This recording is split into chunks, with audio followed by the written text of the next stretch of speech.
Kumusta muli mga kaibigan? Ngayon ipapakita ko sa iyo ang isang horror film, No One Gets Out Alive o walang makakalabas ng buhay.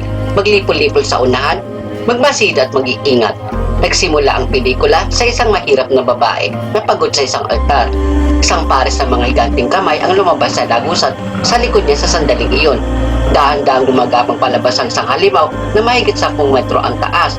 Ang itaas na bahagi ng katawan ng halimaw ay hugis tao. Ang mukha ay natatakpan ng isang pelikula. Sa ilalim ng katawan ay 2 higanting kamay. Nasa tiyan ang malaking bibig ng halimaw. Tulad na nakikita natin, ang halimaw ay naglalakad patungo sa babae na may mahabang patag na taas na nakaladlad sa lupa.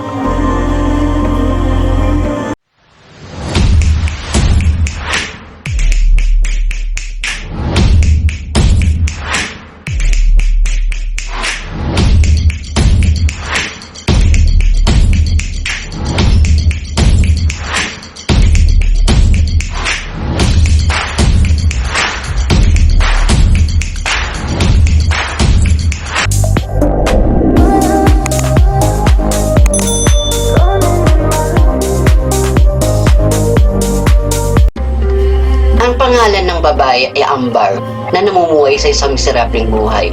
Ang kanyang ina ay may malubhang karamdaman. Kailangan niyang isuko ang kanyang kinabukasan para alagaan ang kanyang ina. Si Ambar ay nasa ilalim ng labis na stress at hindi makatulog ng maayos sa mahabang panahon. Ang kanyang ina lang ang kanyang pamilya sa mundong ito. Paingit ang binabantay ng kanyang ina, gayunpaman lumala ang kondisyon ng kanyang ina at namatay hindi nagtagal. Malungkot si Ambar pero gumaan din ang pakiramdam niya dahil sa wakas ay mabubuhay na siya ng normal. Hindi nagtagal nagpuslit si Ambar sa Amerika at nakahanap ng matutuluyan. Ang may-ari ay isang lalaki may galit na bigote ay sa kanya. Si Ambar ang kanyang pangalawang nangungupahan. Ang babaeng nakatira sa ibaba ay hindi nagsasalita ng English at hindi masyadong papakita. Luma na ang palamuti at ang mga agamitan pero mura ang renta. Kaya naman ito ang kakaibang lugar ang pinili ni Ambar. Nang gabing iyon, bago siya lumabas, may nakita siyang berdeng pulbos sa hawak na pinto. Maya-maya nakasalubong niya ang babaeng nakatira sa ibaba. Magalang niyang bati sa kanya. Sa gulat niya, marunong talaga mag-English ang babae. Pero hindi siya mukhang maganda. Ang sabi ng babae, lahat ng sinabi ng may-ari ay mabaho bilang kalokohan. Gayunpaman hindi ito sineryoso ni Ambar mula sa isang bastos na babae na nakikita niya. Kinabukasan uuwi siya sa pagkatapos ng party. Nagsisimula siyang maglibot sa bahay na ito. Nakahanap siya ng nakalak na basement at may kalmot sa pinto. Habang tinitingnan niya ang kalmot, lumilitaw ang landlord na may galit na bigote. Galit niyang binabalaan siya na huwag pumasok sa basement at sa pag-aaral ng mga pribadong espasyo. Hiniling sa kanya ni Amber na ibalik ang deposito. Ang presyo para sa kanyang sertipiko ay tumaas ng $2,000 ng biglaan. Sinabi niya na may-ari na hindi niya ito maibabalik dahil naubos niya ang lahat ng pera sa pagpapaganda ng bahay. Nais mahiram ni Amber ng pera sa babae sa ibaba, ngunit ang bastos na babae wala sa bahay. Nakahanap si Amber ng punto ng kamay sa berdeng pulbo sa pinto. Mahirap ang buhay ni Amber at hindi maganda ang takbo ng trabaho. Isang araw habang nagtrabaho siya, biglang may lumipad na gamo-gamo papunta sa kanya. Maya-maya narinig niyang may tumatawag sa pangalan niya. Lumingin siya ngunit walang nakilang tao at nawawala na rin ang gamo-gamo. Iniisip ni Amber na nakakakita niya ang mga bagay dahil siya ay masyadong sensitive. Sa wakas, nag-iipon si Amber at ibinigay ang pera sa isang katrabaho na makakatulong sa kanya na makakuha ng peking ID. Sa gabi kapag natapos si Amber sa trabaho, nakakita siya ng isang gamo-gamo sa isang ilaw ng kalye. Nagtataka siya kung paano napunta ang gamo-gamo sa liwanag. Gayunpaman, hindi niya alam na may isang babae na lumilitaw sa likuran niya. Pagkatapos kapag siya'y nasa bahay, nakita niya ang isang lalaki na nauntog ang kanyang ulo sa dingding habang may binubulong. Medyo natakot si Amber kaya bumalik siya sa kwarto niya. Biglang bumukas ang ilaw sa labas ng pinto niya. Narinig niyang may dumaan at nagsasalita sa mahinang boses. Pagkatapos ay patay ng ilaw kapag buminto ang boses. Nang maglaon, nakilala ni Amber ang 2 batang babae sa kusina na nakikipagkaibigan. Bago sila magsimula mag-usap-usap, biglang pumasok ang landlord. Pabilis na umalis sa mga batang babae sa sandaling makita nila ang kanyang galit na bigote. Tinanong siya ni Amber tungkol sa lalaki pumutok sa kanyang ulo. Nag-curious siya dahil dati sinabi sa kanya ng may-ari na inuupahan lang niya ang mga kwarto sa mga babae. Sinabi sa kanya ng may-ari na ang lalaki ay kanyang malaking kapatid na may kapansanan sa pag-iisip. Walang iniisip si Amber. Maya-maya ay muling pumasok si Amber sa silid pag-aaral habang hindi pinapansin ng may-ari. Mayroong mga maraming specimen na insekto sa silid at isang record ang tumutugtog. Mula sa pagkamausisa, sinuot niya ang headphones at nakikinig. Ang pag-record ay tungkol sa ilang ritual na pagtatalaga. Pagkatapos ay nakahanap din siya ng maraming mga libro tungkol sa pagtatalaga sa mesa. Biglang ang recorder ay gumawa ng isang malupit na tunog. Tumalon si Amber at binaba ang picture frame sa kanyang kamay. Sa kabutihang palad, umalis siya sa silid bago siya natuklasan. Kinabukasan, inaasahan ni Amber na ang kanyang katrabaho ay nasa itinakdang lugar. Ngunit hindi siya nagpapakita. Isang sapat na kahina-hinala, hindi rin sinasagot ang katrabaho niya ang tawag niya. Isang tao sa kumpanya ang nagsabi sa kanya na ang kanyang katrabaho ay huminto ngayong umaga. Kinuha ang lahat ng perang ibinigay sa kanya ni Amber. Kaya tinanong ni Amber sa kanyang amo ang address ng katrabaho. Ngunit tumanggi ang kanyang amo na sabihin sa kanya. Sinabi kailangan niya protektahan ang privacy ng kanyang empleyado.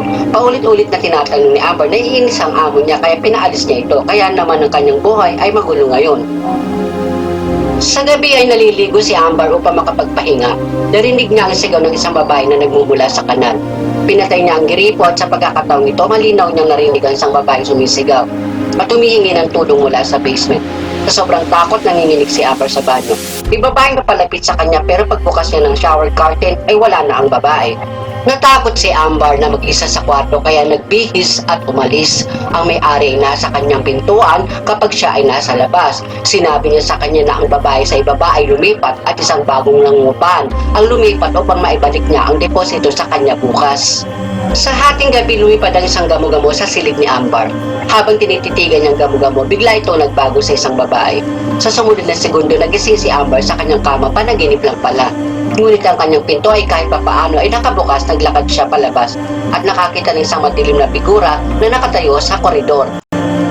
Mula sa bakas na paa sa sahig, masasabi niyang tumatakbo ang isang hindi nakikitang tao patungo sa kanya at tuminto sa harap ng bintana. Maya-maya may lumabas na matandang babae sa tabi niya. Bago niya napagtanto kung ano ang nangyayari, ang dalawang tao na ito ay magkasamang nag-aaway. Pagkatapos ito, narinig ni Amber na umiiyak ang isang tao. Bago pa siya makapagsalita ay may hinihila na ang babae. Si Amber ay sobrang takot at hindi siya nakatawag ng pulis dahil siya ay isang illegal na imigrante. Pagkatapos ng maraming pag-iisip, nagpasya siyang tawagan ng kanyang tiyuhin upang kunin siya. Gayunpaman, napakalayo ng kanyang tiyuhin, kaya hindi siya nakalapit kaagad. Kailangan niya manatili doon hanggang sa makahanap siya ng ibang malitirhan. Kinabukasan, habang iniisip niya ang mga problema niya sa subway, biglang namatay ang lahat ng ilaw. May kaawa-awa lang na babae na nakaupo malapit sa kanya at isang kahon na sahig, dalawang malalaking kamay ang nag-abot mula sa kahon. Nang sumunod na minuto, biglang nagising si Amber, labis na nagulat. Nang maglaon, bumalik si Amber sa may-ari dahil wala siyang mapupuntahan. Hindi niya mahanap ang kanyang pera kahit saan sa kanyang silid. Ipinaliwanag ng landlord na gusali ay kakaiba. Ang kanyang ama ay mahilig mangolekta ng lahat ng uri ng kakaibang mga bagay.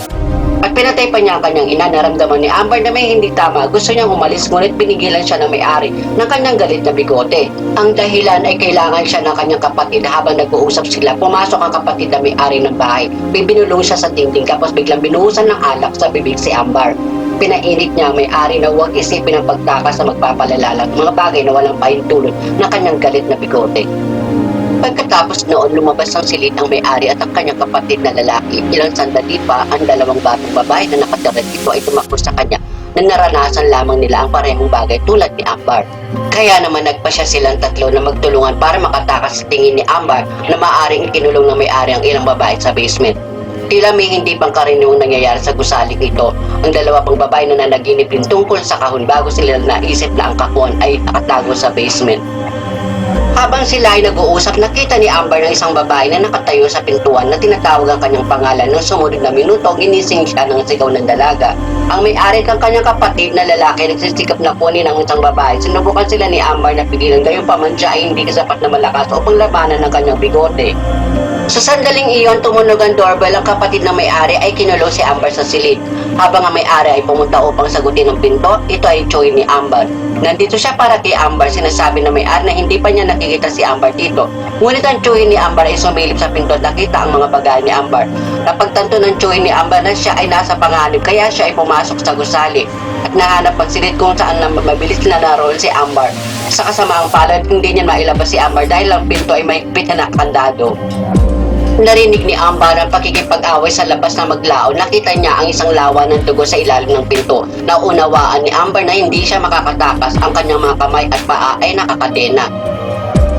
Dinala ng kapatid ng may-ari ang isang batang babae sa basement. Ang isa pang babae nakatali sa kama. Sinabi ng may-ari kay Amber na ang kanyang ama ay nakakita ng isang malaking kahon at inilagay ito sa silong. Nung panahon yon, may sakit ang kanyang kapatid. Kinailangan nilang bumalik sa kanilang bayan dahil hindi nila kayang bayaran ang pagpapagamot. Nasaksihan niya ang paggamit ng kanyang ama sa mga batang babae upang magsagawa ng pagtatalaga sa basement. Habang mas maraming taong ginagamit ng kanyang ama para sa pagtatalaga, mas gumaganda kalusugan ng kapatid sa bandang huli na wala sa pag-iisip ang kanyang ama at sinakripisyo pa ang kanyang asawa. Nang maglaon, nalaman ng landlord may lupa na mayroong halimaw sa kahon. Ang halimaw ay kayang gamutin ng lahat ng sakit. Basta't mag-alok pa ng mga tao, dito pinatay ng may-ari at ng kanyang kapatid ang kanilang ama. At nagsimula silang gayahin ng paraan ng kanilang ama sa pag-aalin ng mga nisenteng tao sa halimaw. Kung inaalok nila si Amber at ang dalawang babae sa halimaw, gagaling ang kapatid sa lalong madaling panahon. Pagkatapos ay aalis na sila. Pagkatapos, dinala ng kapatid ng may-ari si Amber sa silong. Pagkatapos punasan ng dugo ang noo ni Amber, nakita ni Amber ang maraming multo papunta sa basement. Sila ang mga babaeng may-ari at ang kanyang kapatid na inalok sa halimaw. Sa ngayon, lahat ng misteryo ay nalutas na. Ang masamang panaginip ni Amber ay mga babala mula sa biktimang ito. Nais silang makuha ang atensyon ni Amber at paalisin siya. Ang berting pulbos ng bakas kamay ay babala rin ng mga multo. Gayunpaman, huli na ang lahat. Hindi nagtagal ay nakatali si Amber sa isang altar sa silong. Binuksan ng kapatid ng may-ari ang kahon sa loob ng kahon. May isang daanan na walang katapusan. Maraming mga patay na gamo-gamo sa sahig na muling nabubuhay at nagtitipon sa pasukan ng daanan.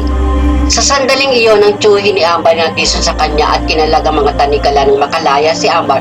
Tumakbo sila ng mabilis hanggat kaya nila. Binuksan nila ang isang pinto at nahulog sa kadiliman. Nang magising si Amber, nasa tabi siya ng higaan ng kanyang ina. Ang kanyang ina ay buhay at mabait pa rin. Ganun pa man ang nakikita niya ay isang pangitain lamang na nilikha ng halimaw sa katotohanan. Si Amber ay nadulas sa pagkawala ng malay. Itinaas ng halimaw ang ulo ni Amber hanggang kainit ito. Gayunpaman ang walang malay na si Amber ay nakikipag-usap pa rin sa kanyang ina. Sa pangitain, ang kanyang ina ay nagmamakaawa na manatili sa kanya. Resulta, dinadala si Amber sa kanyang katinoan.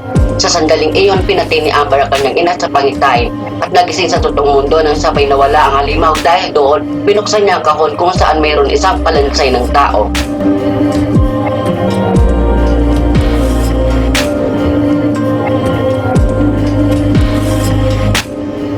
Maaaring umalis si Amber, ngunit nagbago ang isip niya. Hindi niya kayang iwan ng landlord at ang kanyang kapatid na lalaki.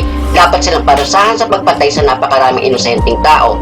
Na maglaon, nahanap sila ni Amber sa bahay at pinatalsika may-ari gamit ang isang malaking mapurula sandata. Iniiwasan ng kapatid na may-ari ang pag-atake ni Amber. Tinapakan niya ang kanyang bukong-bukong at dinurog ito. Sa critical na sandali na ito, itinulak na nakaligtas na batang babae ang kapatid at tumakbo palayo, ngunit nahuli siya ng kapatid at itinapon sa balkonahe pababa ng hagdan. Ang batang babae ay nahulog sa kanyang kamatayan. Pagkatapos, kinaladkad ng kapatid ng may-ari si Amber palabas at papatayin din siya. Bumunot si Amber ng isang tali mula sa kanya at tinaga siya. Kinalas niya ang pagkakahawak niya kay Amber dahil sa sakit na kinuha siya ni Amber sa pagkakataon at kinuha ang isang malaking kutsilyo mula sa sahig. Tinadkad siya hanggang sa mamatay.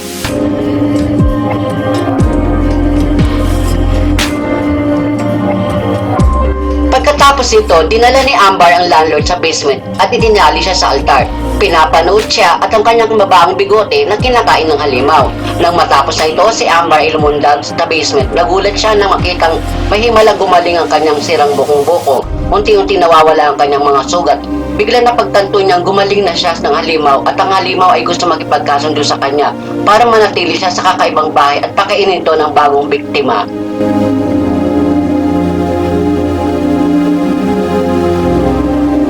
At muli, ito ang inyong Sweet Abby Channel sa isa pang pagsasalaysay at pagsasalin sa wikang Tagalog, ang maikling pagsusuri ng isang pelikula. Lagi pong maging mapagmasid at mag-iingat sa buhay. At huwag lamang po kalimutan mag-subscribe kung ikaw ay bago sa aking channel. At huwag lamang po nakalimutan i-click ang all bell para lagi kang update sa mga sumusunod na bagong upload. At maraming salamat hanggang sa muli, kaibigan.